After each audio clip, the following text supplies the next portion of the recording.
Hello and a warm welcome to Jengo TV African Perspective, where we try to produce African news and African analysis with African context so that foreigners and outsiders do not seize our news and create their own stories from our news with their own narrative, which all help to confuse policymakers in Africa and young people as well.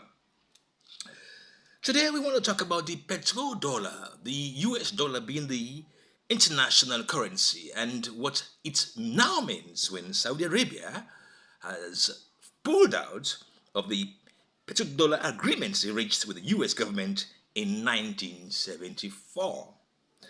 But before that, we're going to move to top stories making the news in Africa. And today we're looking at Kenya, where Generation Z are in the streets challenging the authorities over the Kenya Finance Bill of 2024 that sought to increase taxes, a broad range of taxes on Kenyans, such that betting services, food, banking services were all affected, and young people were angry about them. Now they have been making signs that they are really unhappy with the debt burden of their country. And when the government passed the first stages of this bill, the young people were out there saying no, no, no. And then Parliament went ahead just the past few days to ratify this draconian finance bill that imposed hefty taxes on many of the basic things which people survived on. And that led the young people to rise up. And as we can see, massive firepower was used by the police forces, whilst the young people stormed Parliament and set fire to some parts of the Parliament and created lots of insecurity and upheaval in the capital, Nairobi. But this is specifically a Generation Z thing where young people themselves, not trusting the politicians, whether in government or in opposition, took matters into their own hands and were challenging the government to repeal this draconian finance bill. Now, this bill is aiming to raise several $billions to finance governments, but many of us suspect that this finance bill is meant to pay debts, not to improve the lives of Kenyans, but to ensure that Kenya is able to attract more loans and more grants by doing all it can to pay past debts to the IMF, to the Chinese, to the World Bank, to the EU, and to other international financial organizations. And so the young people were very much angry. And true to the nature of their own democracy, President William Ruto, has in fact declined to sign the finance bill, which was passed by Parliament a few days ago. He has even sent an official document with the seal of the presidency to say, given the circumstances and the fact it will impose heavy burden on the people, he was asking them to reconsider this bill. And the Parliament would have to find time to sit down and see how they could tweak it or ditch it entirely. But then how would the government be funded in the coming months is another matter. But that, for me, shows that in Africa today, the revolution is going to start from the young people themselves, not from the established political parties or the established civil society. Because in Kenya, we see the level of social media use that ensured disparate groups, different sectors of young people coming together with one voice to seek their interest of the generality of that population.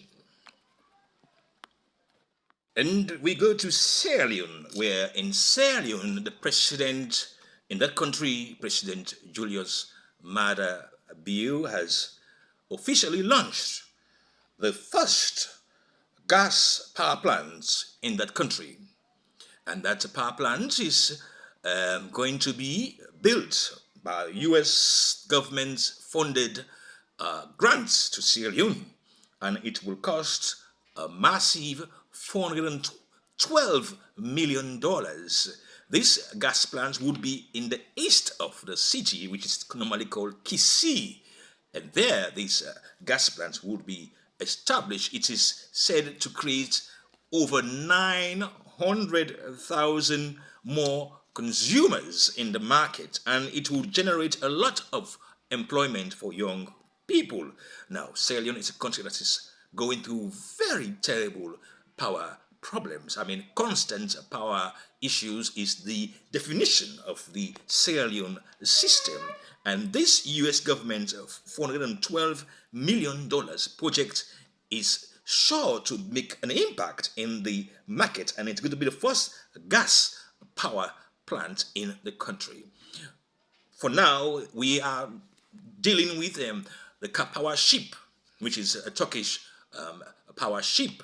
We are dealing with the CLSG, which is an Ivory Coast-based company, which is supplying us some power from Ivory Coast using international transmission lines. And we also have the Bumbuna hydropower project, which is also supplying us with power. But even with them, there is constant power problems, and there's always issues of government being unable to pay these service providers for their services.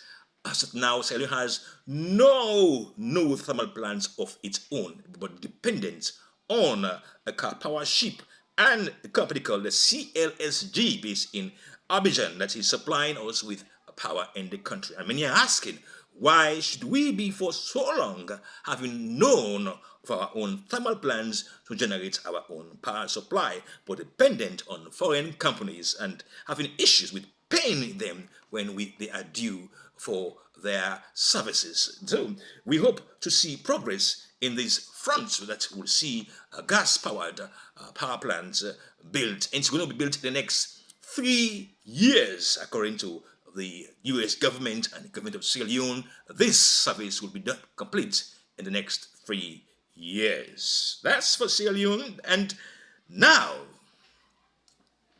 we come to the petrodollar.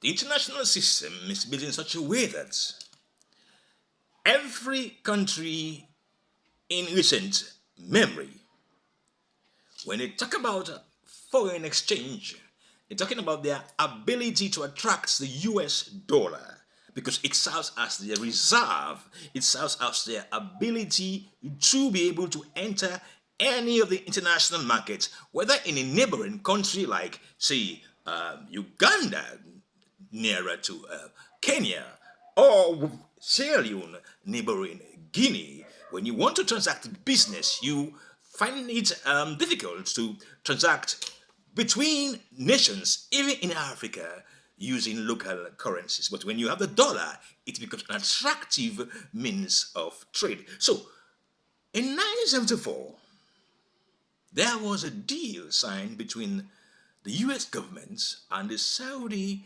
royal government, which made the Saudi government accept only US dollars in transacting with its oil. Now, remember, Saudi Arabia is the biggest oil exporter in the world, and it has the ability to fluctuate prices in the market. It can disrupt the market. So in 1974, they gave everybody in the world who was doing business with them, and there were nearly everybody in the world was doing business with them at the time, that if you want our oil, which you could use to make diesel, petrol, gas, and whatnot, you have to transact in the US dollar. So it became internationalized, but it also had another gist to it.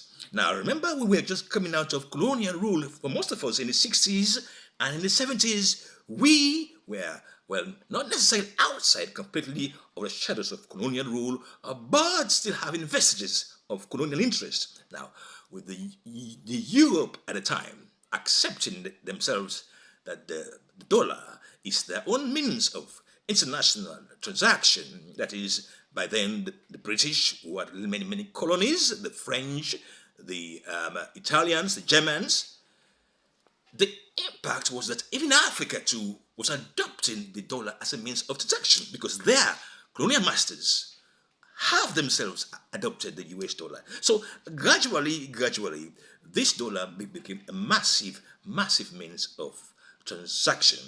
And no longer is the gold now. Before that time, the US had tried several times to make the gold standard the means of its currency stability package. That's they would accumulate lots and lots of gold to back the value of the US dollar. But in 1974 and even before that, they had tried to use fiat money as the means to determine their wealth, as the means to determine the economy.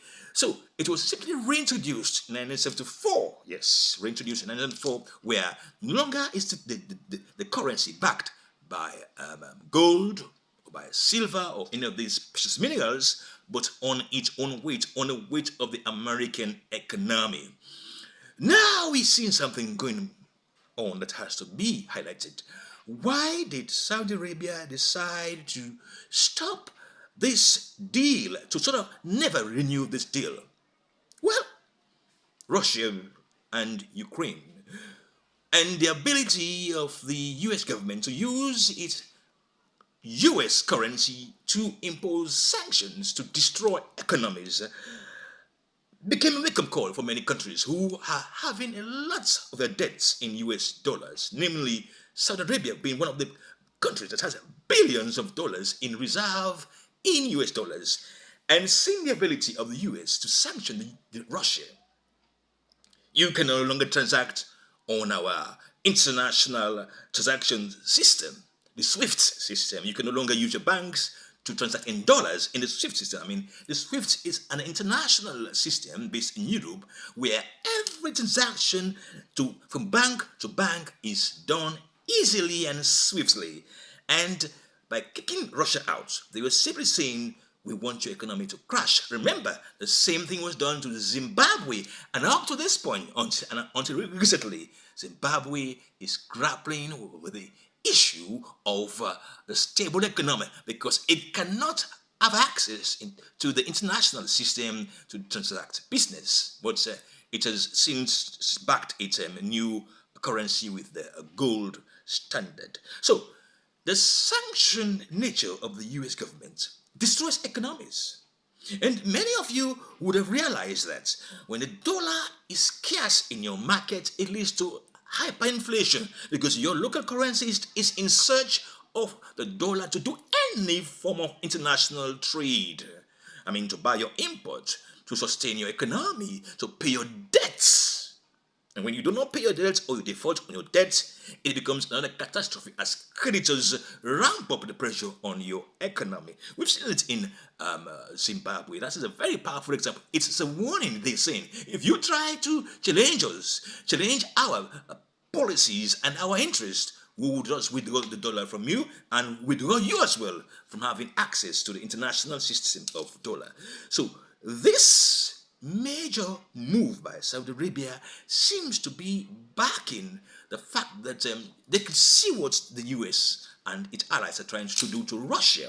They've seen exactly how these sanctions have been used to destroy economies from Latin America to Asia, to Africa, to even some recalcitrant European countries. So, it is possible that we are seeing the gradual demise of the US dollar that has given one major advantage to the US. Guess what that is? It is that they could simply print money and solve their problems because the world needs dollars. So that incessant and that big demand for dollars make them simply solve all of their problems by printing US dollars. That is readily accumulated by major economies like China, like the European Union, like Japan, like South Korea, like India. Now we're seeing countries like Brazil, Russia, India, China, South Africa beginning to trade between and among them in local currency. That's a big sign that they're trading in local currencies instead of the dollars because they have realized that the US has been running away with its ability to destroy economies when they do not agree with your policies or when they want to ensure they pressure you to follow their own policy, to sell your interest, to serve their own interest.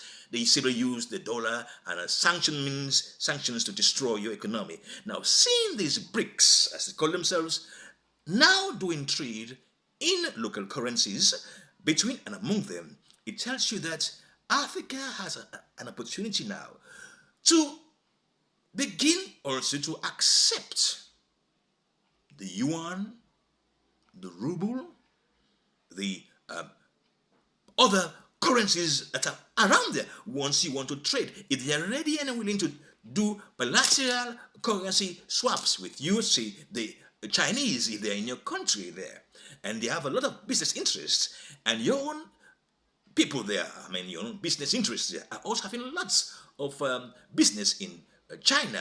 It would simply be a trade of local currency and the Chinese yuan to buy you many things there in China, because as you know, China has been the major exporter to Africa that brings us everything you would think about in Africa, and at cheaper and reasonable prices.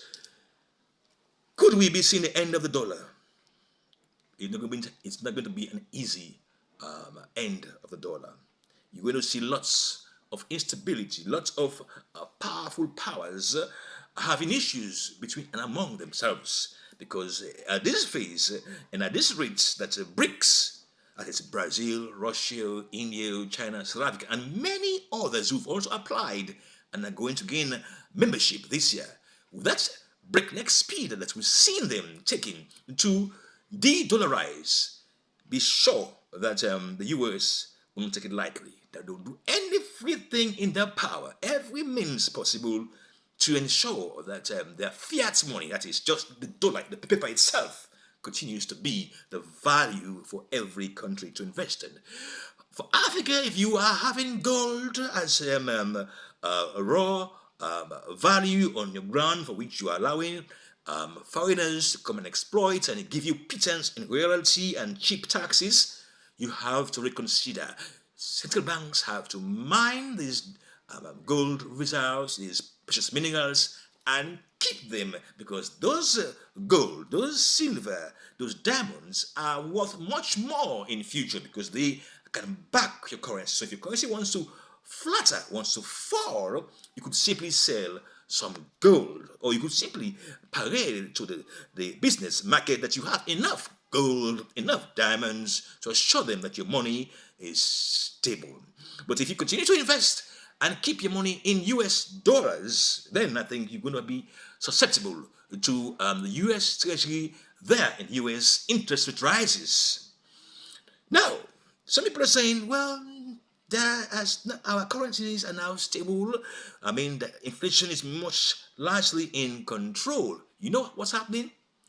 The US Federal Reserve has stopped increasing interest rates, and it is creating a masked stability in the markets. What do I mean? When the US Federal Reserve increases interest rates, it withdraws money from the market, and banks are very, very reluctant to lend money at that time. And when banks do not lend, businesses that are constantly in search of credit also suffer. And those who are also spending are also having problems to have access to enough dollars, because things would largely be very difficult to have your way in terms of buying things. Instead of spending, you would be challenged to spend your money. So you would have to keep your money in your bank to save as much as possible, because the rise in interest rates creates all kinds of problems, including companies even sacking some staff, downgrading the business to ensure they keep afloat, because the lenders are not lending, or are lending at a high rate, which will destroy business expansion.